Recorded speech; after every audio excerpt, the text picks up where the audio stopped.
go to Brad from Estero, Florida. Estero? Brad, how you doing? Hey, Escarole, Chris, Florida. thanks for having me on. My question is about sedition.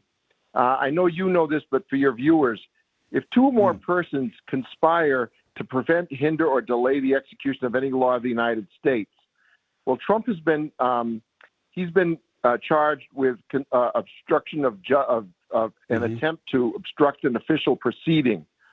Isn't that part of sedition? I believe that this is what's going to be his downfall, sedition. What do you think about that? I think he wasn't charged with it for a reason. It is its own thing. Seditious conspiracy plays into different forms of insurrection.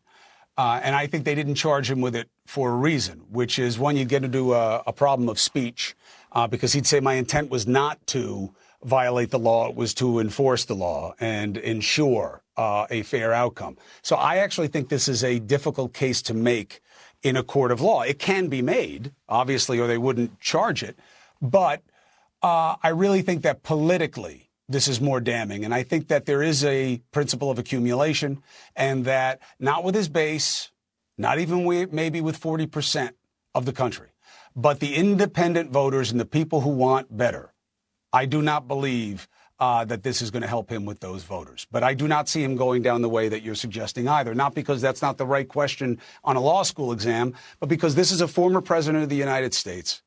These are very specific and unique situations. I don't think this goes to the administration of justice in general.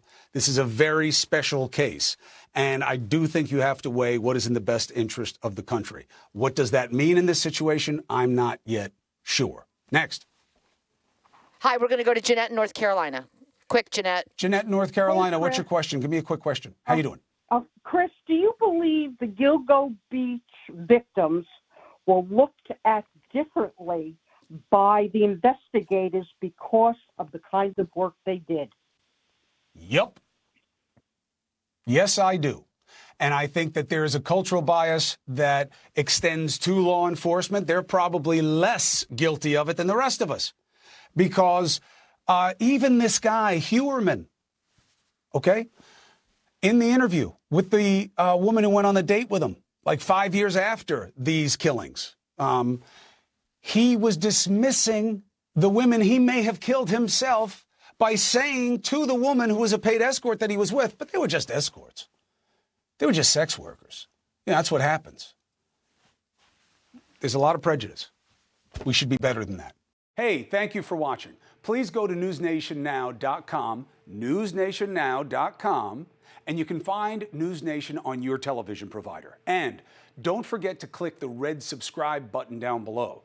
Then you will get more of News Nation's fact-driven coverage.